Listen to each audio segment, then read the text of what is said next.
আপনি কি ভাবছেন কোরআন শিখবো কিন্তু কঠিন মনে হওয়ার কারণে বা সঠিক গাইডলাইনের অভাবে শিখাচ্ছেন না? আপনাদের কোনো ভয় নেই, কোনো অসুবিধা, আপনাদের সাথে আছি। আমি মোহাম্মদ শিহাব আলী, দা কোরআন রিভাইভার চ্যানেলের সাথে আমরা যেখানে চেষ্টা করেছি কীভাবে অতি সহজে অতি শুদ্ধভাবে মাত্র কয়েকদিনে এই কথাটা বলবো না, বলবো যে আপনি অতি সহজে কোরআনটা কীভাবে শিখতে পারেন। সেভাবে আমাদের পথ চলা, আমাদের আগের ক্লাসগুলো আমরা শেষ করেছি, আমরা দেখেছি, দেখার চেষ্টা করেছি কীভাবে পড়াগুলো হয়। আপনারা যারা নতুন আছেন তাদেরকে আমি বলবো যে আমাদের আগের ক্লাসগুলো দেখে আসবেন, যাতে করে আপনার বোঝার সহজ হয়। আর যদি নাও দেখে থাকেন, এই ক্লাসটা দেখবেন, বুঝবেন যে হ্যাঁ আমাদের ক্লাসটা আসলে আমরা কীভাবে সাজিয়েছি। তো আজকের ক্লাসে আমরা শিখব আজকের ক্লাসে আমরা গত ক্লাসের পরীক্ষা দেব। গত ক্লাসের গুলোতে আমরা দুই জবরের উচ্চারণ শিখেছি। আজকে পরীক্ষা নিব। তো চলুন শুরু করি।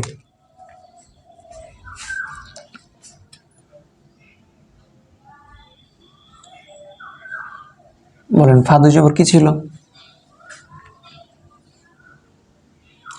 শিন দুই জবর কি ছিল? র দুই জবর। আমি প্রতিবারের মতন এবারও বলছি, আমাদের আরবি হরফগুলো আমরা যেভাবে পড়েছিলাম আলিফ থেকে ইয়া পর্যন্ত, আলিফ বা তা সা জিম হা খ, সিরিয়াল বাই সিরিয়াল, কিন্তু এখানে ওভাবে আসবে না। এখানে কী হবে? এখানে আসবে উল্টো পাল্টোভাবে। এখানে না, প্রতিটা হরফ প্রতিটা জায়গাতে কী হবে? উল্টো পাল্টোভাবে অ্যাডজাস্ট হবে, একের সাথে অন্য, অন্যের সাথে অন্য, দিয়ে একটা পরিপূর্ণ শব্দ তৈরি করবে। তাহলে এখানে দেখেন, ফা দুই জবর কী পড়েছিলাম আমরা? মনে করেন ফা দুই জবর ফান। ফান কীভাবে?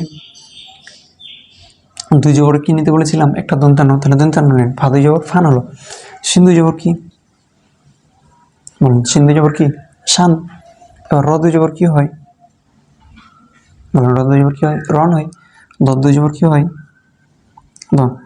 এই ক্লাসগুলো কিন্তু আমরা নিচ্ছি পরীক্ষা হিসাবে, যে আমরা গত ক্লাসগুলো কীভাবে শিখেছি ওই ক্লাস থেকে আমরা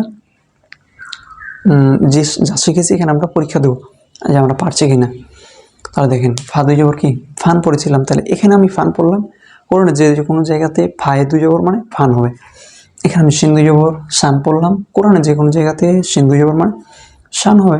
এখানে র দুই জবর রন পড়লাম, কোরআনে যে কোনো জায়গাতে রয় দুই জবর থাকলে কী হবে? রন হবে। এবার এখানে দ দুই জবর পড়লাম।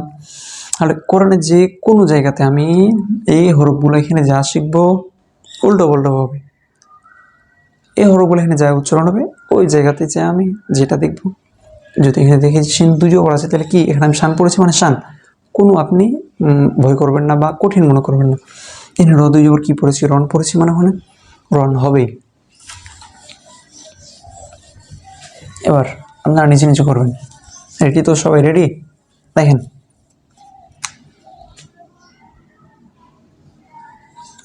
বলেন এটা কি? এটা কি?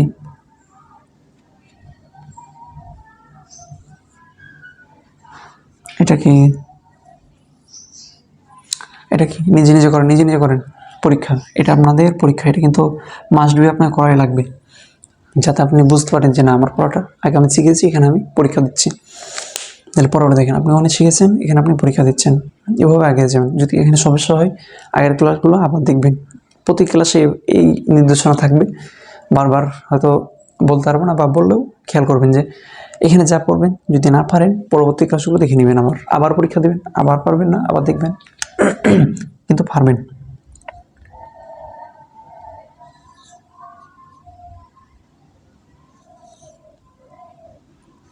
ভয় খাওয়ার কোনো দরকার নেই যে উল্টাপাল্টাভাবে আপনি যাই চিনেন, যা পড়েছেন ওভাবে আসছে। এখানে সিন্ধু জবর কী হয়? মনে করেন খাপ দুই জবর, জ দুই জবর কী হয়? মহিন দুই জবর কি? লাম দুই জবর, বা দুই জবর, আলি দুই জবর, মনে করেন।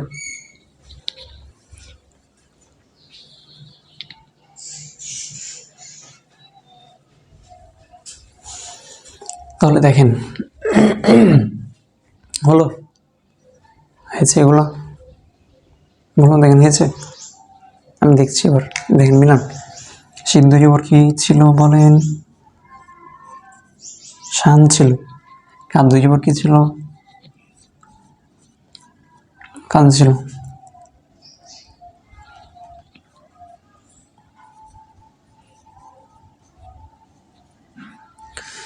যদ জবর কি ছিল? জন ছিল। এই দন্তান্ন কেন বলেন তো? দন্তান্ন কেন দিয়েছি? কি জন্য দন্তান্ন? দন্তান্ন এই কারণেই যে আমরা জানি দুই জবর থাকলে কি হয়, একটা দন্তান্ন হয়। একটা জবরে কি ছিল? শুধু সা ছিল, দুই জবরের কারণে কি হয়েছে? শান হয়েছে। এবার এত পাচ্ছেন তো, গোয়েন্দা জবর কি হয়? গণ। লাম দুই জবর কি হয় ভাই? লান। বা দুই জবর বান। আলিফ দুই জবর আন। আপনাদের একটি নির্দেশনা দেবো যে যারা এই পরীক্ষাগুলোতে পাস করতে পারবেন, প্রতিটা ক্লাস শেষে দেখবো খারাপ পেরেছেন, তাদের সাথে আমি পার্সোনালি কন্ট্যাক্ট করব। তারা যে কোনো সমস্যার কথা বলবেন, আমি সমাধান দেবো ইনশাল্লাহ, কিন্তু পারতে হবে। তাহলে দেখেন, সিন্ধু জবর কি? শান। এখানে সিন্ধু জবর শান পড়েছেন মানে যে কোনো জায়গাতে কী হবে? শান হবে। এনে কাদ্য জবর কান পড়েছেন, তাহলে কোরআনে যে কোনো জায়গাতে কী হবে? শান হবে না কান হবে? এই যদ জবর কি পড়লেন? জন পড়লেন। কোরআনে যে কোনো জায়গাতে আপনি যদ জবর মানে জন, চোখ বন্ধ করে বলে দেবেন, দেখবেন চোখ বন্ধ করে বলে দেবেন যদ জবর মানে জন। এখানে গোয়েন্দা জবর কি পড়লেন? গণ পড়লেন। তাহলে কোরআনে যে কোনো জায়গাতে কী হবে? গোয়েন্দা জবর গণ হবে। লাম দুই জবর কি পড়লেন? লান পড়লেন, তাহলে কোরআনে যে কোনো জায়গাতে কী হবে? লান হবে। বা দুই জবর কি পড়লেন? বান। কোরআনে যে কোনো জায়গাতে বাই দুই জবর থাকলে বান। আলিফ দুই জবর কি পড়লেন? আন পড়লেন। কোরআনে যে কোনো জায়গাতে আলিফ দুই জবর থাকলে কি? আন হবে। ভালোভাবে একটু দেখেন, ভালোভাবে দেখেন।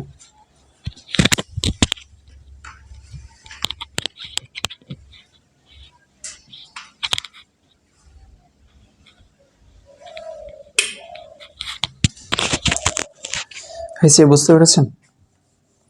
আশা করছি আপনারা সকলেই ক্লাসগুলো বুঝতে পারছেন। এবার কি হলো? কি হলো? কি হলো? এই তিনটা আপনাদের হোমওয়ার্ক, এগুলো হোমওয়ার্ক। তো আলহামদুলিল্লাহ আজকের ক্লাস আমরা শেষ করলাম। আমরা দেখানোর চেষ্টা করেছি কীভাবে হরফগুলো আসে, উল্টাপাল্টা ভাব আসে। পড়েছি সোজা, আসবে উল্টাপাল্টা। আশা করছি সকলে খুব সহজভাবে বুঝতে পেরেছেন। বুঝতে না পারলে ক্লাসগুলো কী করবেন? কয়েকবার দেখবেন, দেখার পরে কী লিখবেন? আলহামদুলিল্লাহ লিখবেন যে হ্যাঁ আমি ক্লাসগুলো শেষ করেছি, আমি বুঝতে পারবো যে হ্যাঁ আমার এই ছাত্রগুলো বা আমার এই ভাই ক্লাস শেষ করেছে। আগামীকালকের ক্লাসে আমরা শিখব দুই জিরের উচ্চারণ। আজকে শিখলাম দুই জবরের উচ্চারণ, কালকে শিখব দুই জিরের উচ্চারণ শুরু করবো কালকে। তো আমাদের ক্লাসগুলো যদি ভালো লাগে তাহলে তো একটি লাইক দিবেন। যদি ভালো না লাগে আমাদেরকে নির্দেশনা দিবেন আপনি যে হ্যাঁ এভাবে করলে আরও সহজ হবে বা আরও কঠিন হবে। আমাদেরকে যে কোনো নির্দেশনা দিবেন, আমরা গ্রহণ করবো ইনশাল্লাহ। আগামীকালকের ক্লাসে শিখব কি তাহলে?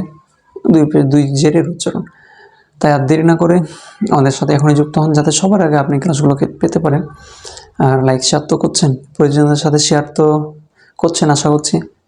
আর তাদের কতটুকু অগ্রগতি হয়েছে ইনশাল্লাহ জানাবেন। দেখা হচ্ছে সামনে। সেই পর্যন্ত সবাই ভালো থাকবেন, সুস্থ থাকবেন। আসসালামু আলাইকুম রহমতুল্লাহ।